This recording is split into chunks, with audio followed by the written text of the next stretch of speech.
2014 میں روس کی جانب سے یوکرین میں دراندازی کے نتیجے میں یوکرینی فوج سے منسلک روسی حمایتی باغیوں نے مشرقی یوکرین میں بڑے علاقے پر قبضہ کر لیا تھا۔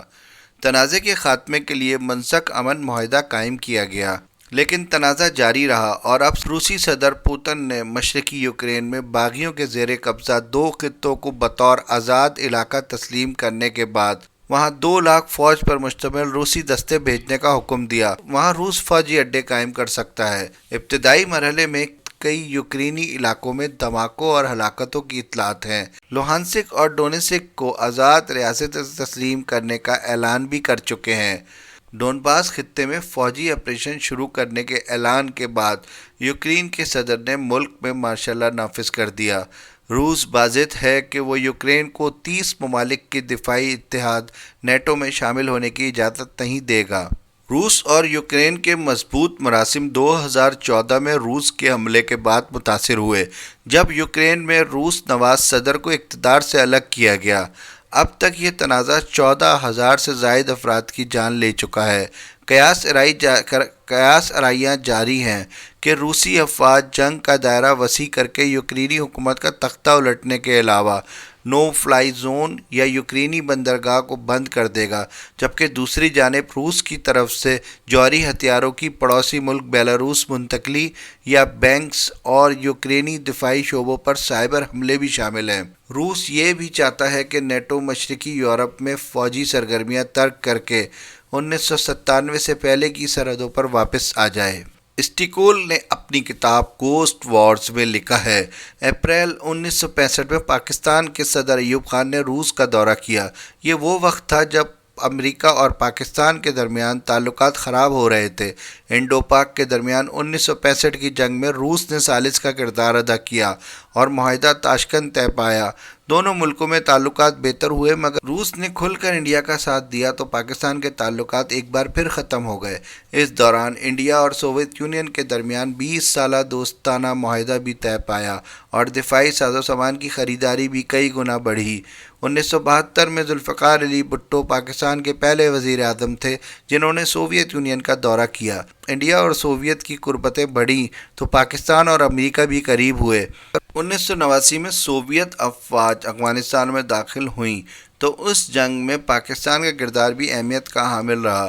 البتہ روس اور پاکستان کے درمیان تعلقات میں اہم موڑ تب آیا جب اپریل 2007 میں روس کے وزیر اعظم پاکستان کے دورے پر آئے۔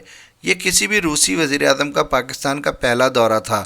جواب میں 2011 میں اس وقت کے پاکستانی صدر آصف علی زرداری نے روس کا دورہ کیا اور اپنے روسی ہم منصب پوتن کو پاکستان کے دورے کی دعوت دی، جو انہوں نے قبول کر لی۔ تاہم صدر پوتن کا اکتوبر 2012 میں پاکستان میں ہونے والا دورہ نامعلوم وجوہات کی بنا پر منسوخ کر دیا گیا، مگر پاکستان روس کے تعلقات میں آہستہ آہستہ بہتری آتی رہی۔ اس دوران دونوں ممالک کے درمیان چند دفاعی معاہدے بھی ہوئے۔ اب روس کے صدر پوتن کی دعوت پر وزیر اعظم عمران خان نے ماسکو کا کامیاب دورہ کیا۔ جہاں تک یوکرین کا تعلق ہے تو یوکرین کی لگ بھگ 4.5 کروڑ آبادی کی اکثریت مسیحی جبکہ 1 سے 2% مسلمان ہے۔ یوکرائن پر حملے کے بعد ناراض مغربی ممالک اب تک روس پر کئی پابندیوں کا اعلان کر چکے ہیں۔ اس تنازع میں بڑے اسلامی ممالک یا مسلم اکثریتی ممالک اس وقت کہاں کھڑے ہیں؟ پاکستان دنیا کی واحد ایٹمی طاقت کا حامل اسلامی ملک ہے۔ سرد جنگ کے دوران پاکستان امریکی کیمپ میں تھا، لیکن اب صورتحال بدل رہی ہے۔ جب روسی صدر پوتن نے اپنی افواج کو یوکرین پر حملے کا حکم دیا، اس وقت پاکستانی وزیر اعظم عمران خان طے شدہ دورے پر روس میں ہی موجود تھے۔ سوشل میڈیا پر کئی تجزیہ کاروں نے دورے کو غلط وقت پر قرار دیا۔ ان کی رائے اور عالمی تناؤ اپنی جگہ، لیکن مذکورہ دورہ دو طرفہ اور دورہ چین جیسا ہے۔ سعودی عرب نے دونوں فریقوں سے فوجی کشیدگی کم کرنے کی اپیل کی۔